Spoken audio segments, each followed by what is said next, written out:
Ebbugumu mu kujjuza ekifo ky'omubaka wa Kawempe Division North mu bakulonda nga 13 March era leero abamu ku bawagizi ba Hanifa Kaladi beegasse ku nkambi ya munna NRM Farida Nambi nga bagamba balabye omusana. Ekaguta oye, Enambi oye, Ekyebando think tank oye. Ffe tugondera amateeka ga pate yaffe tugenda ne flaga bear.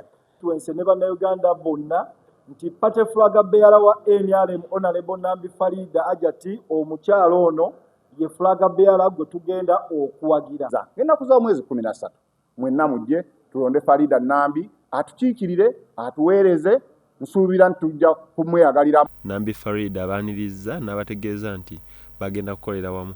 Bwagazi bwe tulina owa party chairman General Yoweri Kaguta Museveni. Njagala n'okubeebaza okusobola okulowoozanga strategy entuufu ezisobola okubeera nti tuggusa ensonga ya Kyebando. Mu kunoonya akalulu batuuse mu bitundu by'e Kawempe eby'enjawulo nga basookedde mu Nsooba nga bagenda nju ku nju.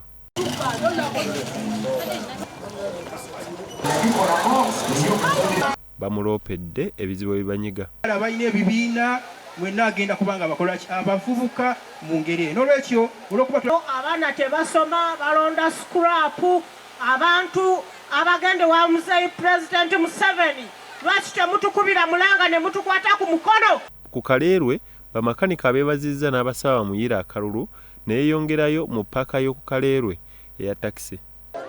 Obuzibu bwaffe wano ku paaka kati nga ssaawa eno enfuufu.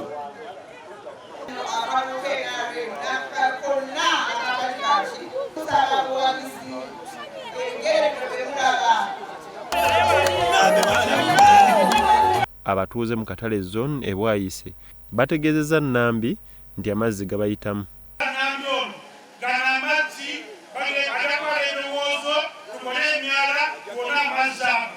Byawandulu Bone, Salt TV, Omunnyo.